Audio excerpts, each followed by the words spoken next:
My name is Nora Bennett.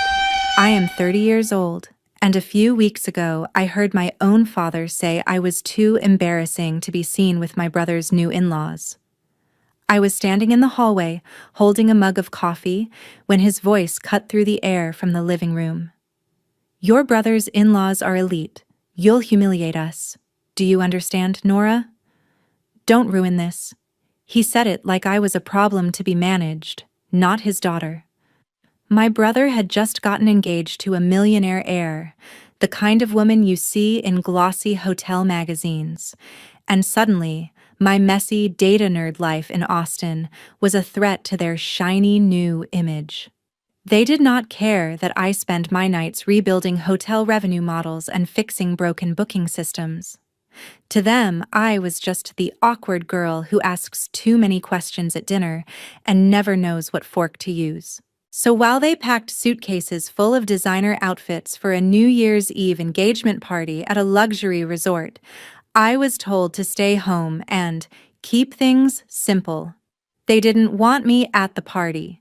They didn't want me anywhere near the people they called elite. And they definitely didn't want anyone knowing I was part of the family. What they did not know was that those same elite in-laws had been working with me for months, under a different name, trusting my numbers to save their business. And on the night they tried to hide me, those in-laws ended up staring at a framed photo, recognizing my face, and screaming my name in front of everyone.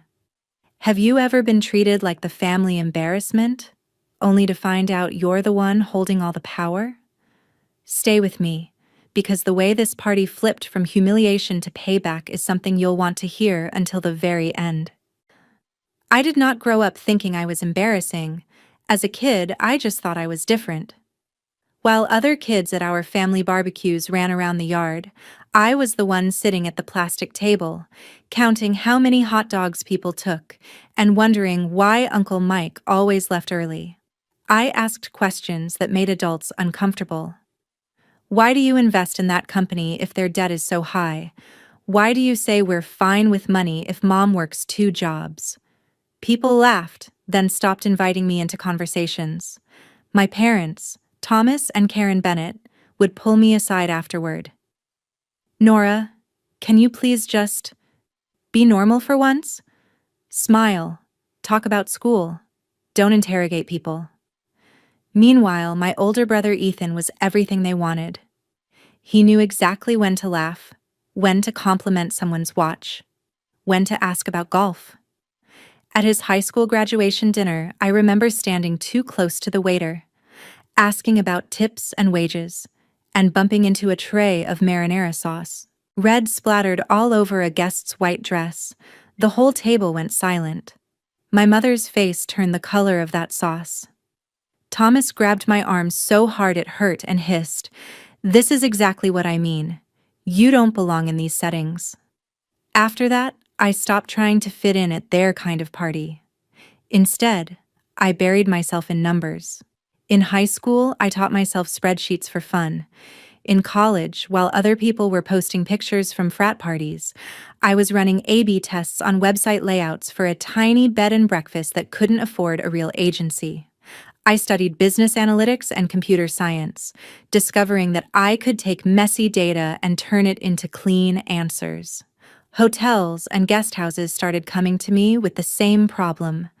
Too many empty rooms, not enough guests. I would sit in my tiny dorm room, staring at charts at 3 in the morning, tweaking prices and ad strategies until the graphs finally turned upward. Back home in the suburbs of Austin, though, none of that mattered. When I mentioned landing my first client, my mother smiled politely and said, "So, you're still doing that online thing?" My dad waved it off. "It's just temporary. She'll get a real job eventually." Ethan, on the other hand, went straight into law after college, joined a corporate firm, and instantly became the golden boy again. My parents introduced him to everyone as our future partner at a big firm in Dallas, our pride and joy. When I showed up to family dinners in jeans after a 12-hour day consulting for 3 small hotels at once, my mother whispered, Could you at least pretend you're not working from your bedroom? At some point, something in me snapped. If they were never going to see my value in the room, I would build it quietly outside the room. I registered my own small consulting business, Bennett Analytics, and started saying no when my parents tried to drag me to parties where I knew I would be the punchline. I chose data over dinner tables, dashboards over polite small talk. And while they were busy polishing Ethan's image, I was slowly learning something they had no idea about. In the right hands, numbers can change the fate of an entire company. The question was, what would happen the day my numbers collided with their obsession over status? The first time Harrington and Vale came into my life, it was because someone else was desperate. I was in my apartment one sticky Austin afternoon, half asleep over a spreadsheet, when an email popped up with the subject line, "Urgent. Mid-size resort chain in trouble. Can you help?" A small agency I had freelanced for before was panicking. They had a client whose bookings had crashed after the pandemic, a luxury brand with big marketing budgets and even bigger expectations. They needed someone who could make sense of the mess, fast. That client was Harrington and Vale Resorts, though at that moment it was just a logo and a name in an attachment. A few hours later, my phone rang. "This is Graham Harrington," the voice said, measured but frayed at the edges. "We've been told you can pull numbers out of the fire." I sat up a little straighter. "No camera," he added quickly. "Our connection is awful right now. Let's just keep this on audio." That was fine by me. I liked not being seen. Over the next hour, he laid it all out. Their flagship properties were half empty, competitors were eating their market share, and the last agency had burned through a 7-figure budget with almost nothing to show. "We need someone who actually understands data, not just pretty presentations," he said. "Can you dive into our systems, tell us what's broken, and fix it?" I should have been intimidated, but what I felt was something else entirely: clarity. This was just a very large version of the same puzzle I had been solving for years. I asked for access to their booking system, ad accounts, website analytics. Within days, I was combing through years of numbers, spotting patterns no one on their team had noticed. Their pricing was static in a market that had become insanely dynamic. Their ads were targeting the wrong age groups in the wrong cities. Their website was bleeding potential guests at the checkout step because the mobile form was a nightmare, so I built a plan. We tested dynamic pricing tied to demand curves, shifting rates by tiny percentages based on seasonality and real-time searches. We shut off half their useless ad campaigns and rerouted the budget into high-intent search traffic and targeted social audiences. I mapped out packages for remote workers, staycation families, people who wanted long weekends within driving distance instead of international trips. It was riskier than the safe reports they were used to seeing, and I told them that. Graham paused on the phone, then said, "If your numbers are right, we have nothing left to lose. Do it." For the first round of tests, I even put some of my own consulting fee on the line, structuring part of it as performance-based. If I failed, I would make almost nothing. If it worked, both of us would win. The first month, the graphs moved a little. The second month, they bent hard upward. Booking rates climbed, revenue followed, and even the board stopped breathing down Graham's neck. He called me late one evening, his voice lighter than I had ever heard it. "You have no idea what you've done for us, Nora. Our team is putting together a case study wall at our main resort to celebrate the turnaround. We want your face on it, your name, everything." I laughed and told him I preferred to stay behind the scenes, but I sent over a professional headshot anyway, just in case they insisted. On the internal mock-up they emailed me. My photo sat there in a gold frame with the caption, "Data and Growth Strategist, Nora Bennett." I closed the file before I could think too much about it. To me, it was just one more quiet win no one at home needed to know about.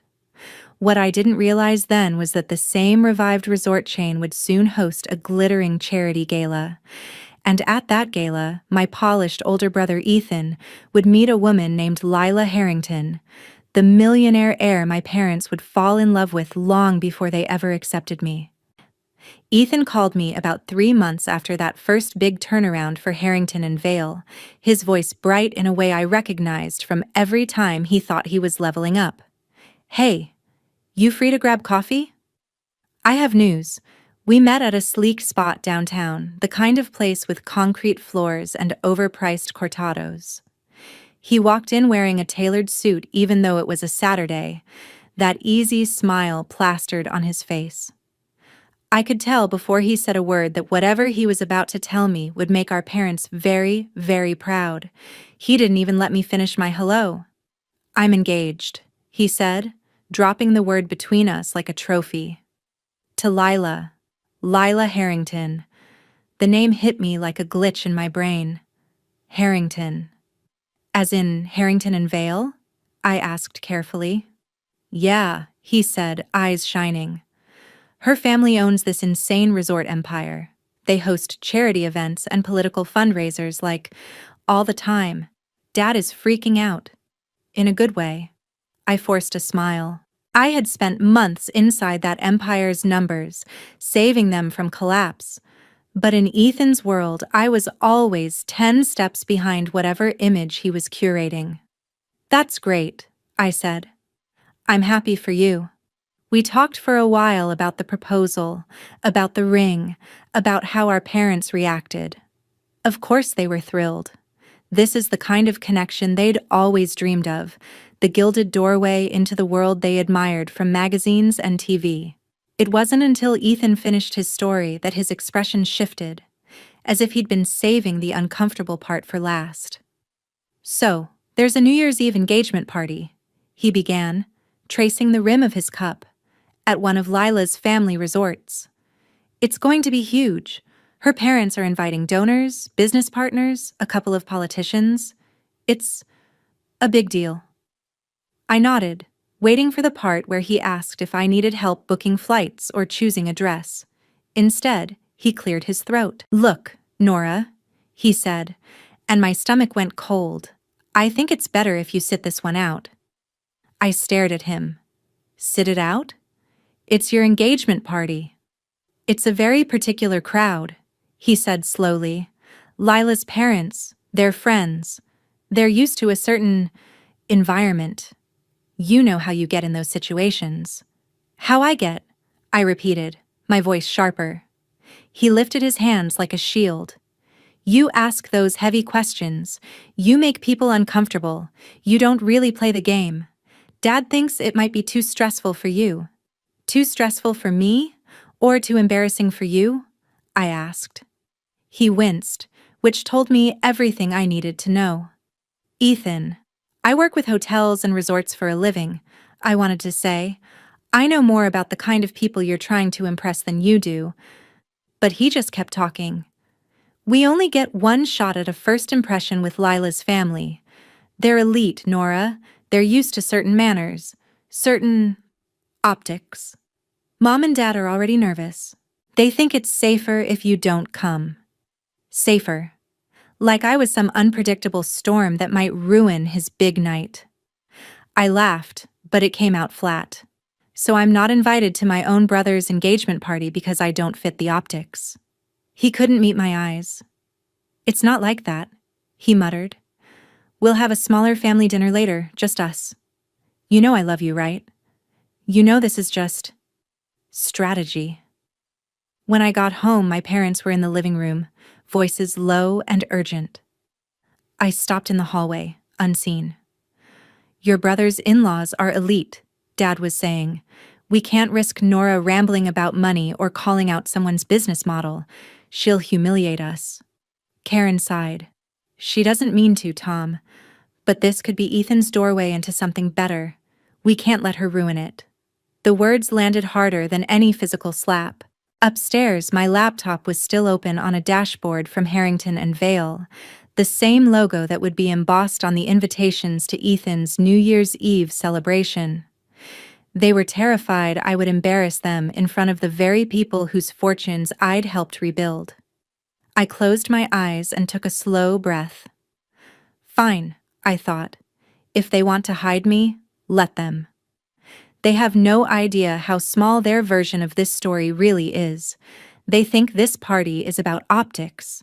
They don't realize that somewhere, in the middle of all that champagne and glitter, my name is already hanging on their in-laws' walls, waiting to blow their perfect little strategy apart. New Year's Eve came faster than I wanted it to. The week between Christmas and the 31st felt like limbo, like the world was holding its breath. My parents were buzzing around the house, talking about flights and outfits and what gift would be appropriate for the Harringtons. Ethan sent me a picture of the invitation once. All gold foil and embossed logos. "Wish you could come," he wrote, as if that decision had not been made very deliberately without me. On the morning of the party, I watched them leave for the airport in their best clothes. My mother in a new dress she absolutely could not afford without putting something on a credit card. My father adjusting a tie he had bought on sale but pretended was designer. They waved, and I waved back from the doorway, the dutiful daughter who had been told to stay home for her own good. When the Uber pulled away, the house went quiet in a way that felt like a weight pressing on my chest. That night, Austin glittered with fireworks and rooftop parties, but I stayed in my apartment with takeout and my laptop open on the coffee table. I tried turning on a movie, but my phone kept lighting up. Photos from my mother of the resort lobby, dripping in chandeliers. Videos from Ethan of champagne towers, a live band. Lila walking down a grand staircase in a silver gown like she had stepped out of a magazine. In one clip, I could hear my dad in the background telling someone, "That's my son up there. He's marrying into the Harrington family." I stared at the screen until the images blurred. They were inside the world they had always worshipped, and they had done everything possible to make sure I was nowhere near it. So I closed the photos and opened a different window.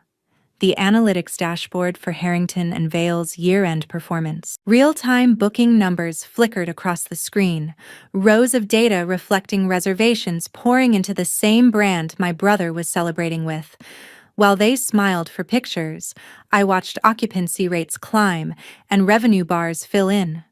The lines I had helped bend upward, turning into bonuses and holiday parties for people who would never know my name. An email notification popped up in the corner of my screen.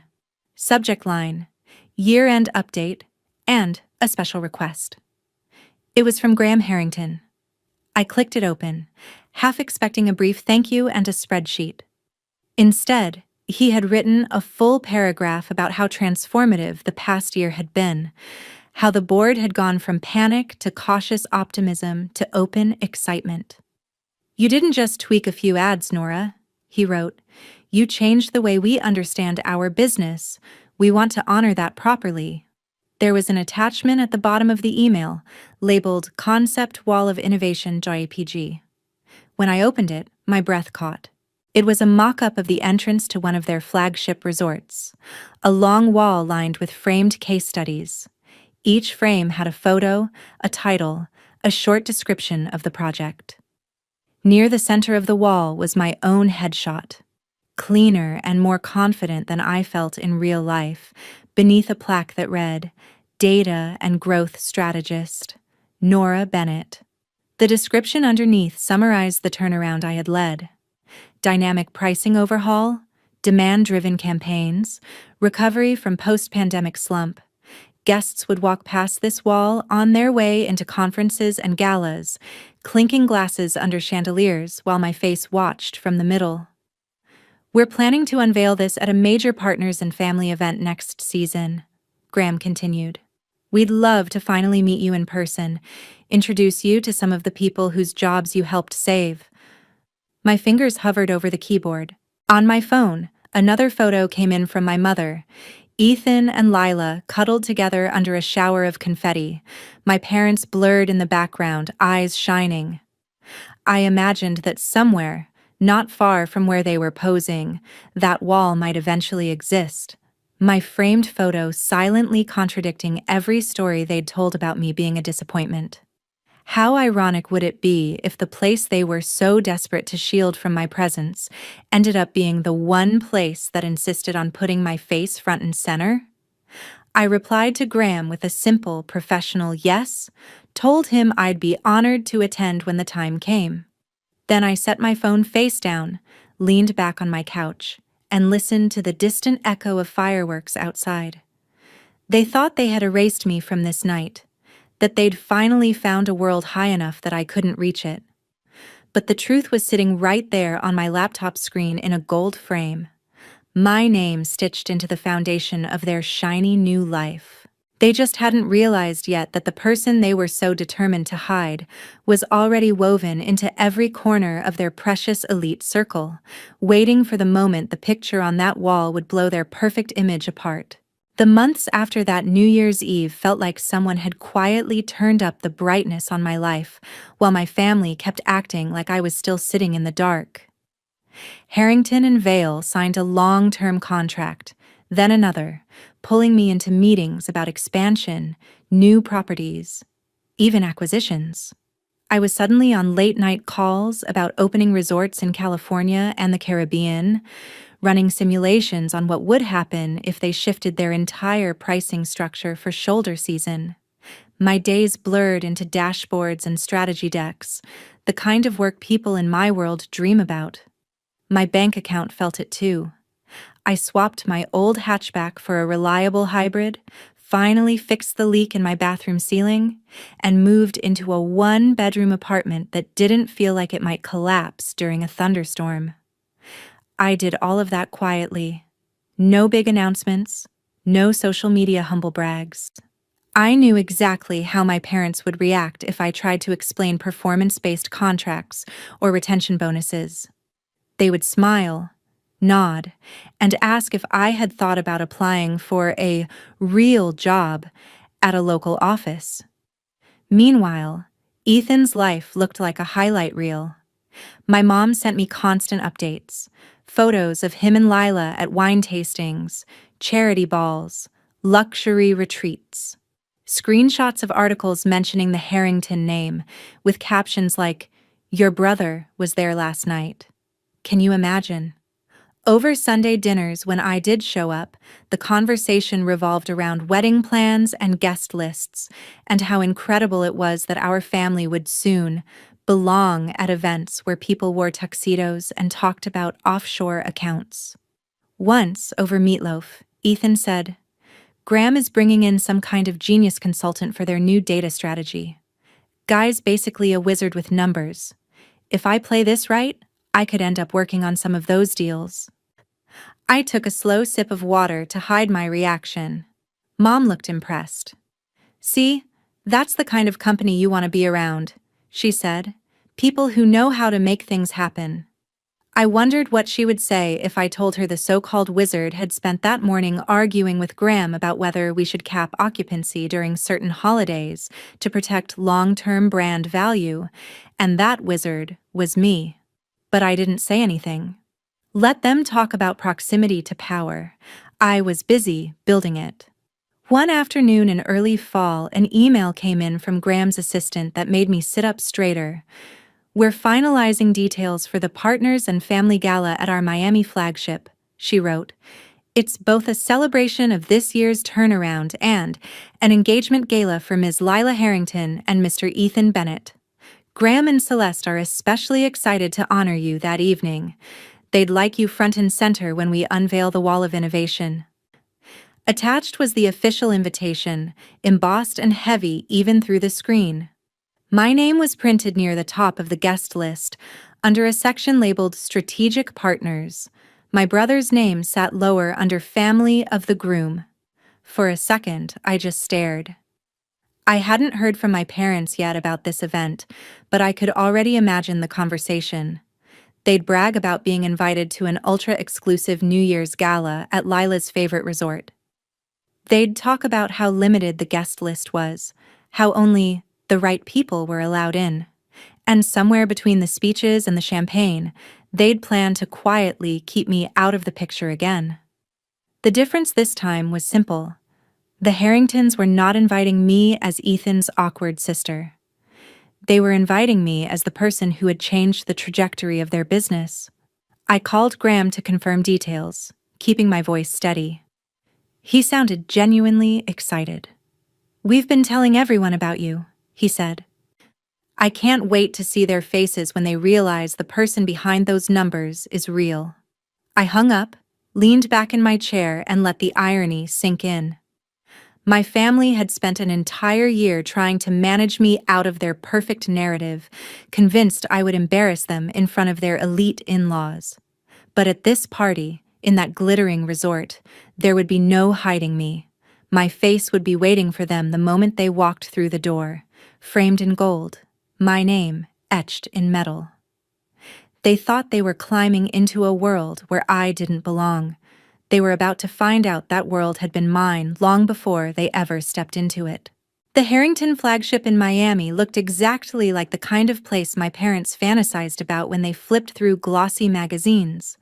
Marble floors, towering palms in oversized planters, the kind of floral arrangements that probably cost more than my first car. The night of the gala, the air was warm and humming with money. Staff in crisp uniforms moved like choreography, guiding guests toward the grand ballroom. I arrived early, as requested, not as Ethan's sister, but as one of the strategic partners. A coordinator handed me a badge with my name printed in clean black letters. Nora Bennett, Data and Growth Strategist. Seeing it made something twist in my chest. For once, my identity wasn't being minimized into "she does something online." Inside the foyer, the wall of innovation stretched along one side, just like the mock-up. Gold frames, soft lighting, each case study telling a piece of the company's survival story. My frame sat near the center, my photo, my name, my work. Graham and Celeste came over, all smiles and genuine warmth. They introduced me to board members, department heads, people whose livelihoods were tied to decisions I had helped shape. For the first hour, I forgot about my family entirely. I talked numbers and future plans and laughed at a CFO's joke about forecasting. I was in my element. Then I heard my mother's voice. It floated in from the lobby, high and nervous. "Oh, this place is... wow. Ethan, look at that chandelier." I turned just enough to see them enter. My dad in a suit that suddenly looked cheaper under the chandeliers, my mom clutching a clutch bag like it might run away. Ethan and Lila walking ahead like they belonged there. My instinct was to shrink back, to move behind someone taller, but the staff had already been trained on who I was. One of them stepped forward, smiling at me. "Ms. Bennett, can we get you near the wall? Mr. Harrington wants you close for the announcement." So instead of hiding, I found myself standing just a few feet from my own framed photo as my family crossed the foyer. They didn't see me at first. Their eyes were on the decor, the people, the promise of what this night meant for them. Celeste gently tapped her champagne glass, calling for a bit of attention. Guests turned toward her, conversations softening to a hush. "Thank you all for being here," she began, her voice clear. "Tonight is about family and partnership, about the people who held this company up when things looked impossible." She gestured toward the wall. "Over the last year, we built this to remind ourselves that numbers are not just charts. They're people. People who changed everything when we needed it most." She stepped closer to my frame, smiling. "One of those people is someone very dear to us now." She pointed right at my photo. "This is Nora Bennett." The floor seemed to tilt for a second. My parents froze mid-sentence. Ethan's head snapped toward the sound of my name. Celeste read the plaque out loud. "Data and Growth Strategist, the mind behind the turnaround that kept these resorts alive when travel was at its worst. You have no idea how often we've said her name this year." She turned, following the line from the frame to where I stood. Then her eyes went wide, like she'd just solved a puzzle she hadn't realized was there. "Nora," she said, And then louder, full of delight. Nora Bennett! You're here! You're Ethan's sister? Heads swiveled. Dozens of people turned to look at me, then at Ethan, then at my parents. The silence that followed said more than any speech. Graham stepped up beside Celeste, his gaze landing on my family with professional politeness that had just turned sharp. You never told us your daughter was our Nora, he said to my parents. Thomas opened his mouth, shut it. Looked like he wanted to melt into the marble. My mom stammered. We didn't realize you knew her like that. She does some kind of computer work. We didn't think it was, important for tonight. A few nearby guests exchanged looks. Graham's jaw tightened just enough for me to catch it. Important? He repeated. Without her, this party doesn't happen. This building doesn't stay this full. Half the people in this room would be updating their resumes. Celeste laughed lightly, trying to soften the tension, but her words carried weight. We've been bragging about her for months, she said. I can't imagine hiding someone like Nora. Ethan's face went pale. He looked at me like I had betrayed him simply by existing. Nora, he said under his breath when he finally reached me. You didn't tell me you were working with them. I held his gaze. You didn't ask, I replied. Later, away from the crowd, my parents cornered me in a quiet hallway. My mom's voice shook. You made us look like fools, she whispered. We had no idea. I cut her off gently. That I mattered to them? That my work mattered? Or that your embarrassing daughter became the person propping up your precious in-law's empire?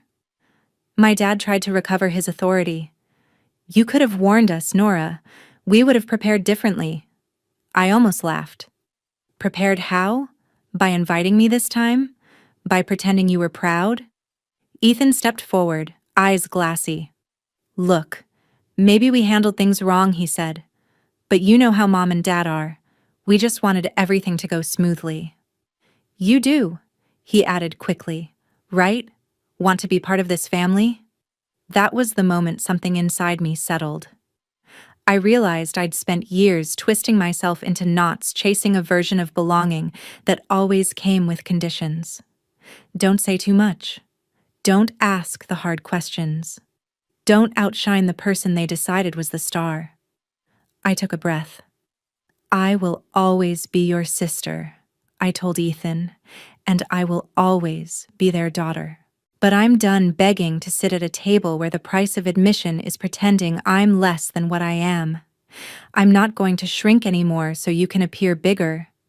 My mom's eyes filled with tears. Nora, we were just afraid, she said quietly. Afraid you'd embarrass us. I nodded. And tonight, you found out the only thing embarrassing was how little you believed in me. That's on you, not on me. Back in the ballroom, when Graham introduced me on stage as a key partner, the applause felt different than any approval I had chased growing up. It wasn't polite clapping from relatives who barely listened. It was people who had seen the results and valued them. People who didn't care if I wore the wrong dress or asked weird questions, as long as I showed up with the kind of clarity that kept their lights on. Standing there, under that soft golden light, I understood something I wish someone had taught me years earlier. Sometimes, the most powerful revenge isn't dramatic or cruel. It's choosing to stop handing your worth to people who only know how to discount it. It's letting your success speak in rooms where they never thought your voice would be heard, and refusing to dim yourself just so insecure people can feel tall. If your family has ever made you feel like the embarrassing one, the extra one, the one who needs to be hidden so they can look good, I want you to hear this. Their inability to see your value does not erase the value itself. You are allowed to build a life that honors who you are, even if that means creating distance from the people who taught you to doubt it. You're allowed to love them and still say no when their expectations crush you. In the end, my parents had to walk past that framed photo of me every time they moved through the resort that night. my name etched into the wall of the world they worshipped. They were the ones shrinking, avoiding eye contact, rehearsing apologies. I just kept walking, shoulders back, finally understanding that the real glow-up wasn't getting accepted by them. It was learning to accept myself first. And if you've ever been the one they tried to hide, I hope my story reminds you that you're not alone. Tell me in the comments if you've ever had to distance yourself from people who didn't see your worth. Maybe your story will be the thing that helps someone else finally stand up for theirs.